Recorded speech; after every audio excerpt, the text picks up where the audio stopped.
नमस्कार, जय जोहार। छत्तीसगढ़ न्यूज में आपका बहुत बहुत स्वागत है। चलिए देखते हैं आज की 25 फटाफट काम की और महत्वपूर्ण बड़ी खबरों को।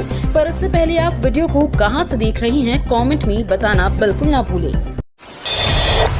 छत्तीसगढ़ को मिलेगी स्वास्थ्य सेवाओं की नई दिशा, प्रधानमंत्री मोदी करेंगे वर्चुअल शुभारंभ। छत्तीसगढ़ की स्वास्थ्य क्षेत्र में एक नया अध्याय जुड़ने जा रहा है। 29 अक्टूबर को प्रधानमंत्री श्री नरेंद्र मोदी वर्चुअल माध्यम से 2 प्रमुख स्वास्थ्य परियोजनाओं का शुभारंभ करेंगे। रायपुर में 100 बिस्तरों वाले केंद्रीय योग और प्राकृतिक चिकित्सा अनुसंधान संस्थान की नींव रखी जाएगी, जो 24 महीनों में तैयार होगा और 90 करोड़ रुपए की लागत से बनेगा। वहीं बिलासपुर में 200 करोड़ रुपए की लागत से तैयार 240 बिस्तरों का सुपर स्पेशलिटी अस्पताल सिम्स का भी वर्चुअल उद्घाटन होगा। दिवाली बाद बढ़ेगा विकास की गति, विश्व स्तरीय होगा हमारा रेलवे स्टेशन। रेलवे का मानना है कि सुविधाओं की जगह बदलने से थोड़ी दिक्कत यात्रियों को होगी, लेकिन जब योजना पूरी हो जाएगी और बिलासपुर स्टेशन विश्व स्तरीय सुविधाओं से लैस हो जाएगा, यात्रियों पुरानी तकलीफें भूल जाएंगे। स्टेशन पहुंचने के बाद जुबान से केवल स्टेशन की प्रशंसा ही निकलेगी। जिस दिन से अमृत भारत योजना में जोनल रेलवे स्टेशन को नाम शामिल किया गया है, शहर वासियों में इस बात को लेकर जिज्ञासा है कि स्टेशन का स्वरूप कैसा होगा। इस स्टेशन के तहत विकसित होने के बाद सुविधाओं का विस्तार कैसे होगा। रायपुर एयरपोर्ट पर पार्किंग शुल्क में बड़ा बदलाव। अब आधे घंटे के लिए कारों को देना होगा इतना चार्ज। स्वामी विवेकानंद विमानतल में पिछले करीब 5 वर्षों से चले आ रही पार्किंग शुल्क में बदलाव किया गया है। पार्किंग शुल्क में हुए बदलाव के तहत अब आधे घंटे के लिए कारों को 40 रुपए शुल्क देना होगा। वहीं प्रीमियम कारों के लिए ये शुल्क 100 रुपए है। वहीं 24 घंटे के लिए कारों को 195 रुपए और प्रीमियम कारों को 390 रुपए चुकाने होंगे। नया पार्किंग शुल्क सोमवार 28 अक्टूबर से लागू किया जा रहा है। नए नियम के तहत अब विमानतल में पिकअप ड्रॉप के लिए 5 मिनट तक कोई शुल्क नहीं लगेगा। रायपुर से इन 2 शहरों के लिए रोजाना मिलेगी फ्लाइट। विंटर शेड्यूल और त्योहारी सीजन के साथ ही चेन्नई और पुणे के लिए रोजाना फ्लाइट मिलने से यात्रियों को काफी राहत मिलेगी। प्रदेश के हवाई यात्री लंबे समय से चेन्नई और पुणे के लिए नियमित उड़ान की मांग कर रहे थे। कंपनी इस सेक्टर में एयरबस की सेवाएं उपलब्ध कराएगी। 27 अक्टूबर के लिए चेन्नई से रायपुर आने का फेयर 15,000 रुपए बताया जा रहा है। वहीं रायपुर से चेन्नई जाने की टिकटें 5100 रुपए में उपलब्ध हैं। छत्तीसगढ़ का गोल्फ खेलों में विदेश तक बनेगी प्रदेश की पहचान, ओपी चौधरी। छत्तीसगढ़ में मुख्यमंत्री विष्णुदेव साय के नेतृत्व में खेलों की शानदार अधोसंरचना तैयार हो रही है और राष्ट्रीय स्तर के खेलों का आयोजन लगातार कर रहे हैं।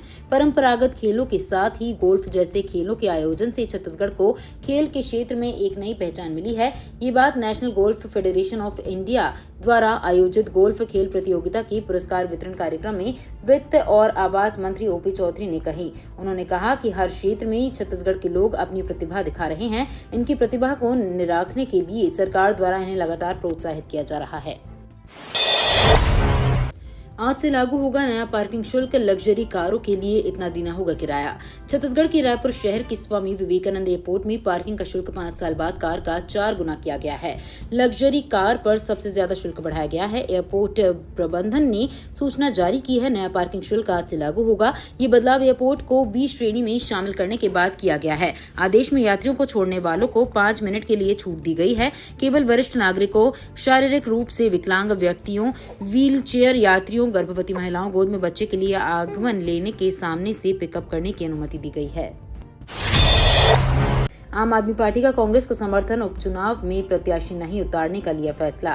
राजधानी रायपुर के दक्षिण विधानसभा सीट में हो रहे उपचुनाव में आम आदमी पार्टी ने बड़ा फैसला लिया है। पार्टी ने चुनाव में प्रत्याशी नहीं उतारकर कांग्रेस के समर्थन में प्रचार करने का निर्णय लिया है। पता होगा कि कांग्रेस ने आकाश शर्मा को उम्मीदवार बनाया है। वहीं नामांकन जमा करने के बाद अब चुनाव प्रचार तेज हो गया है। पार्टी के प्रदेश अध्यक्ष गोपाल साहू ने कहा, पार्टी के दिल्ली मुख्यालय में प्रदेश के प्रमुख पदाधिकारियों की बैठक रखी गई है।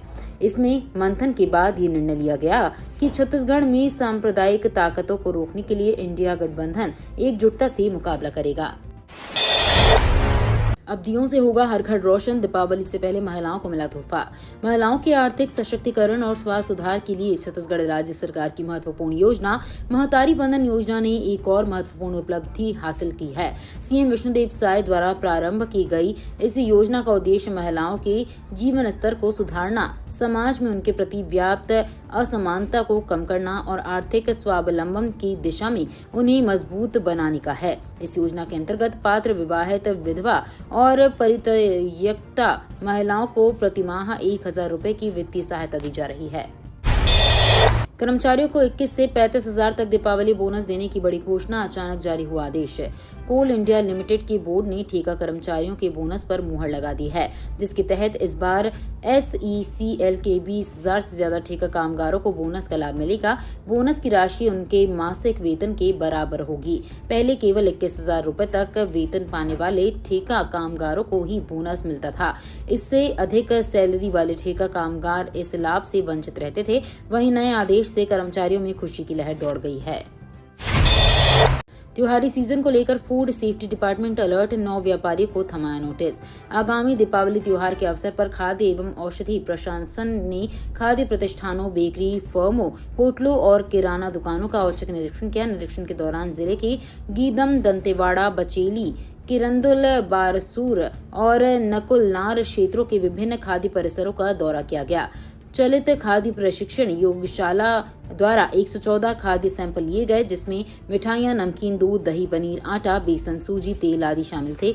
निरीक्षण में 8 अनामक और 2 मिथ्या छाप खाद्य पदार्थ पाए गए, जिन्हें तुरंत नष्ट करवाया गया।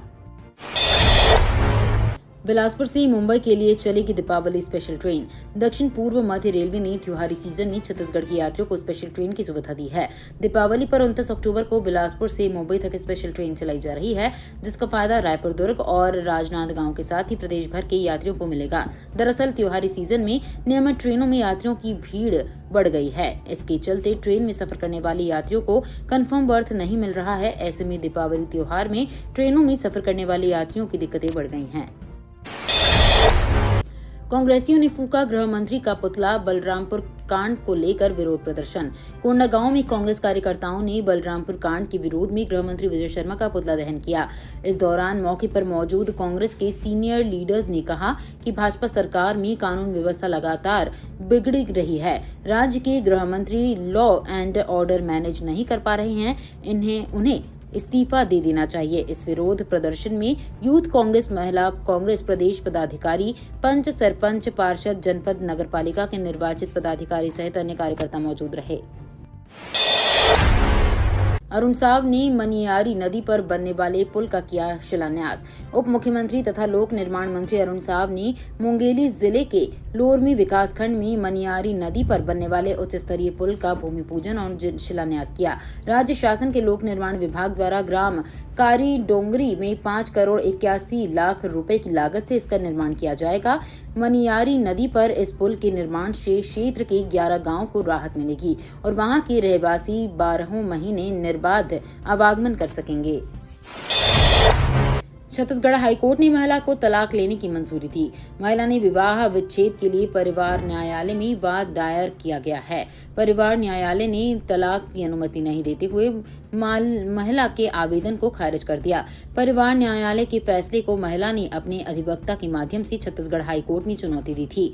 मामले की सुनवाई जस्टिस रजनी दुबे व जस्टिस संजय कुमार जायसवाल की डिवीजन बेंच में हुई। सुनवाई के बाद डिवीजन बेंच ने परिवार न्यायालय के फैसले को खारिज कर महिला को तलाक लेने की मंजूरी दे दी है। नक्सलवाद पर पीसीसी चीफ दीपक बैज ने बयान से छत्तीसगढ़ में सियासत हुई तेज। कांग्रेस प्रदेश अध्यक्ष दीपक बैज के बयान से राजनीतिक हलचल तेज हो गई है। इस बयान के बाद भारतीय जनता पार्टी में उत्साह देखा जा रहा है। भाजपा के प्रदेश महामंत्री संजय श्रीवास्तव ने बैज के इस बयान को छत्तीसगढ़ में शांति स्थापना की दिशा में महत्वपूर्ण कदम मानते हुए प्रतिक्रिया दी है। उन्होंने कहा कि दीपक बैज ने मुख्यमंत्री विष्णुदेव साय की सरकार के दौरान नक्सलवाद के खिलाफ किए गए टारगेटेड एनकाउंटर्स का समर्थन कर दिया है, जो ये संकेत देता है कि प्रदेश में शासन प्रभावी हो रहा है। दीपावली की शॉपिंग कहीं पड़ ना जाए भारी। दीपावली के मौके पर ऑनलाइन शॉपिंग करने वालों के लिए Indian computer emergency response team ने कई तरह के स्कैम के खिलाफ चेतावनी जारी की है। साथ ही इनसे बचने के तरीके भी बताए हैं। साइबर फ्रॉड करने वाले दीपावली पर लोगों को चूना लगाने की फिराक में हैं। ऐसे में किसी भी फर्जी ईमेल और मैसेज का रिप्लाई करने से बचें। किसी अनजान के साथ कॉल या वीडियो कॉल से ना जुड़े और ना ही अनजान शख्स को पैसे ट्रांसफर करें। दीपावली अवकाश पर नया अपडेट। अब सिर्फ इतने दिनों में छुट्टी की घोषणा। 5 दिन चलने वाला दीपावली का पर्व 29 अक्टूबर से शुरू हो जाएगा। ये 3 नवंबर तक चलेगा। दीपावली का पर्व धनतेरस से शुरू होता है और भैया दूज पर पर्व समाप्त होता है। इस साल दीपावली बच्चों की मौज ही मौज है। स्कूलों में आज से 2 नवंबर तक छुट्टी रहेगी। इसके बाद 3 नवंबर को रविवार है। वहीं इसके पहले इस प्रकार दीपावली में कुल 8 दिन स्कूल बंद रहेंगे।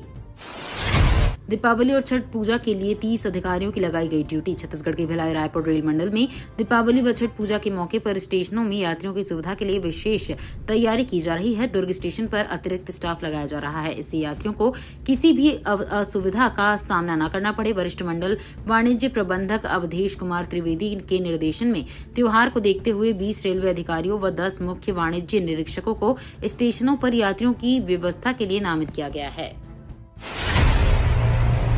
आईसीआईसीआई बैंक का दूसरी तिमाही में मुनाफा 14% बढ़ा। देश के दूसरे सबसे बड़े बैंक आईसीआईसीआई ने फाइनेंशियल ईयर 2024 से 25 की दूसरी तिमाही के नतीजे जारी कर दिए हैं। इनमें स्टैंड अलोन नेट प्रॉफिट सालाना आधार पर 14% बढ़ाकर 11,746 करोड़ रहा।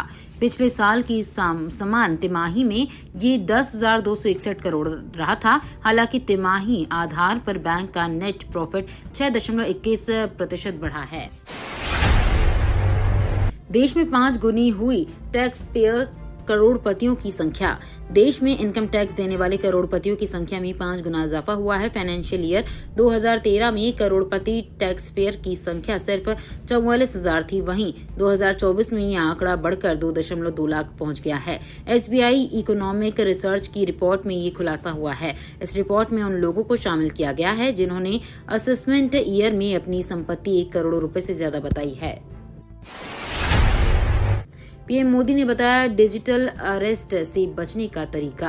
मन की बात के 115वें एपिसोड में पीएम मोदी ने डिजिटल अरेस्ट से जुड़ा एक ऑडियो सुनाया। इसके बाद उन्होंने कहा कि डिजिटल अरेस्ट का शिकार हर वर्ग के युवा हो रहे हैं। डिजिटल अरेस्ट करने वाले लोग आपके बारे में सारी जानकारी इकट्ठी करके रखते हैं और आपको डराकर आपसे पैसे ऐंठ लेते हैं। उन्होंने इससे निपटने के लिए 3 चरण बताए। रुको, सोचो और एक्शन लो। ऐसा करके आप खुद को बचा सकते हैं। छत्तीसगढ़ में होगी वेब सीरीज की शूटिंग। सीएम ने कहा फिल्म निर्माण को बढ़ावा दे रही है सरकार। मुख्यमंत्री विष्णुदेव साय ने वेब सीरीज की टीम से चर्चा करते हुए कहा कि हमारी सरकार छत्तीसगढ़ में फिल्म निर्माण को लगातार बढ़ावा दे रही है। हमारा प्रयास है कि छत्तीसगढ़ फिल्म शूटिंग के हब के रूप में उभरे। नई फिल्म नीति के तहत छत्तीसगढ़ में फिल्म निर्माण को प्रोत्साहन देने के लिए कई प्रावधान किए गए हैं। राज्य में फिल्म सिटी स्थापित करने की दिशा में भी हम बढ़ रहे हैं। फिल्म सिटी के माध्यम से न सिर्फ स्थानीय कलाकारों को प्रतिभा दिखाने का मौका मिलेगा बल्कि बड़ी संख्या में रोजगार का भी सृजन होगा। गगनयान 2026 और चंद्रयान 4 2028 में होगा लॉन्च। इसरो प्रमुख एस सोमनाथ ने आगामी अंतरिक्ष मिशनों की समय सीमा का खुलासा किया है। उन्होंने बताया कि इसरो साल 2026 में मानव युक्त अंतरिक्ष मिशन गगनयान लॉन्च करने की योजना बना रहा है।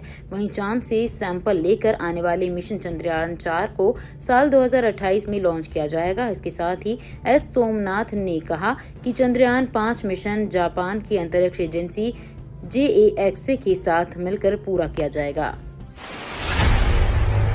आफत में बांग्लादेशी हिंदुओं की जान, मुस्लिम कट्टरपंथी दे रहे धमकी।